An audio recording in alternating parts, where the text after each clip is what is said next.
प्यारे बच्चों, पाठ में आए सारे कठिन शब्दों के अर्थ तो नहीं जानते होंगे, तो चलिए हम आपको बताते हैं कि आप उनको कैसे जानेंगे। पाठ में आए रंगीन शब्दों पर अपना कर्सर रोकिए। अर्थ आपके सामने है। समझ गए बच्चों? चलिए अब पाठ पढ़ते हैं।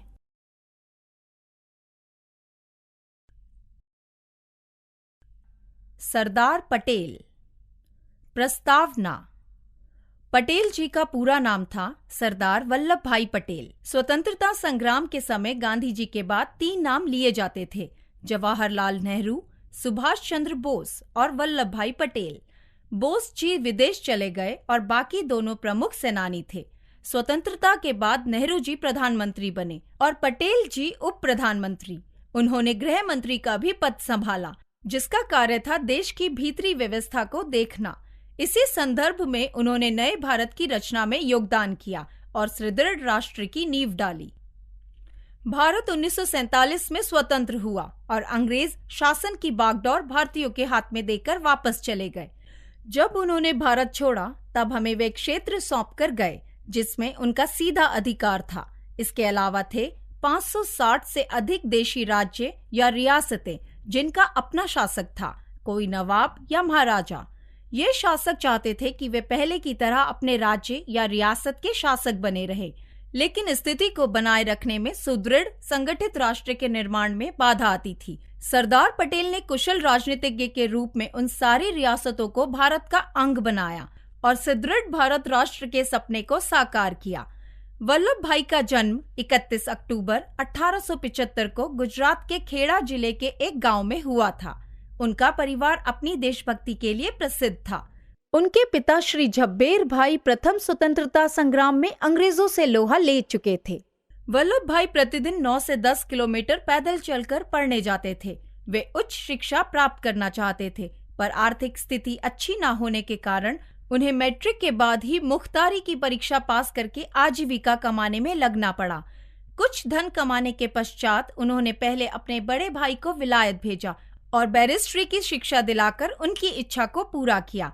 इसके पश्चात 1910 में वे शिक्षा प्राप्त करने के लिए विदेश गए और 1913 में बैरिस्टर बनकर भारत लौटे। वे फौजदारी के बहुत प्रसिद्ध वकील बन गए थे। एक बार वे अदालत में अपने एक मामले की पैरवी कर रहे थे। गंभीरता पूर्वक वे अपने तर्क दे रहे थे, तभी किसी ने उन्हें एक तार ला कर दिया। मामले के संबंध में तर्क देते हुए ही उन्होंने तार खोला, पढ़ा और फिर जेब में रख लिया। फिर उसी प्रकार बहस करते रहे। अदालत का समय समाप्त होने के पश्चात उनके एक साथी वकील ने तार के विषय में पूछा तो वे बोले, मेरी पत्नी की मृत्यु हो गई, उसी की सूचना थी। साथी ने कहा, इतना बड़ा हादसा होने के बाद भी तुम बहस करते रहे। वल्लभ भाई ने उत्तर दिया, वह तो चली गई, क्या अभियुक्त को भी चले जाने देता? वह चाहते तो आराम की जिंदगी बिता सकते थे, लेकिन देश की सेवा उनके जीवन का सर्वोच्च लक्ष्य था। चलती वकालत को ठुकराकर वे स्वतंत्रता संग्राम में कूद पड़े।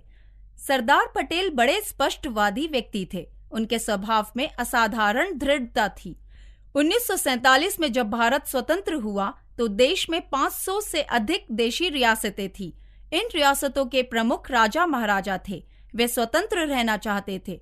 पटेल जी ने उन सबको कहीं समझाकर, कहीं डरा धमकाकर भारतीय संघ में शामिल कर लिया। दक्षिण में हैदराबाद और उत्तर में कश्मीर 2 बड़ी रियासतें थी और पश्चिम में जूनागढ़ था, जो भारत संघ में शामिल नहीं होना चाहते थे। पटेल जी ने सेना भेजकर हैदराबाद को भारत में मिला लिया। जोर देने पर जूनागढ़ भी जुड़ गया। सभी राज्यों की तरह कश्मीर को भी यह सलाह दी गई कि वह भारत या पाकिस्तान में से किसी एक राज्य के साथ जुड़ जाए। वहां के राजा हरि सिंह भी स्वाधीन राज्य के सपने देख रहे थे। पाकिस्तान को यह सब अच्छा न लगा। उसने कबायलियों को भड़काकर वहां पर अत्याचार आरंभ कर दिए। कश्मीर की सेना उनका सामना न कर सकी। जब राजा को होश आया तो उन्होंने भारत सरकार से सहायता मांगी।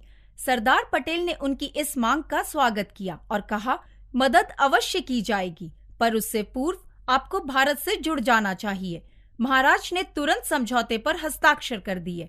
27 अक्टूबर 1947 की सुबह हजारों भारतीय सैनिक श्रीनगर पहुंच गए। आक्रमणकारी उसी दिन से पीछे हटने लगे। शीघ्र ही स्थिति पर काबू पा लिया गया। फिर भी लॉर्ड माउंटबेटन की सलाह पर भारत को यह मामला संयुक्त राष्ट्र में ले जाना पड़ा। सरदार पटेल ने इसका विरोध किया, किंतु परिस्थितियों ने उनका साथ नहीं दिया। आज भी कश्मीर का मामला पाकिस्तान और भारत के बीच विवाद के रूप में खड़ा है। 71 वर्ष की अवस्था में वे अंतरिम सरकार में गृह तथा सूचना एवं प्रसारण मंत्री के रूप में आए। 72 वर्ष की अवस्था में उप प्रधानमंत्री पद के कार्यों के साथ साथ देश के विभाजन की समस्याओं से जूझना शुरू किया। उनके जीवन के अंतिम 3 वर्ष देश को एक सूत्र में पिरोने, देश में शांति स्थापित करने तथा देश के संविधान का गणतंत्रीय आधार पर निर्माण करने में बारी बारी से बीतते गए। इन वर्षों में उन्हें हृदय रोग भी घेर चुका था। इसके साथ ही साथ उनके पेट की बीमारी भी भयंकर हो चली थी। सरदार पटेल ने 12 सितंबर 1950 को मुंबई के लिए रवाना होते हुए अपने एक मित्र से कहा था, अब मेरे जीवन का अंत आ रहा है। 15 दिसंबर की रात को उन पर हृदय रोग का पुनः आक्रमण हुआ। यही हृदय रोग उन्हें उनके प्यारे भारतवर्ष से हमेशा के लिए दूर ले गया। 15 दिसंबर 1950 को जब उनका निधन हुआ तो विरासत में वे हमारे लिए एक संगठित एवं सुदृढ़ राष्ट्र छोड़ गए। उनके निधन पर पंडित जवाहरलाल नेहरू ने कहा था, इतिहास उन्हें आधुनिक भारत के निर्माता और भारत का एकीकरण करने वाले के रूप में याद रखेगा।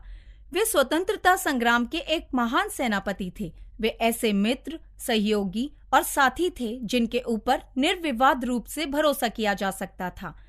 उन्होंने राष्ट्र को एकीकृत करने में जो शक्ति दिखाई, उसी संदर्भ में आज हम उन्हें लौह पुरुष की संज्ञा देते हैं। वे हमेशा अखंड भारत के निर्माता के रूप में याद किए जाते रहेंगे।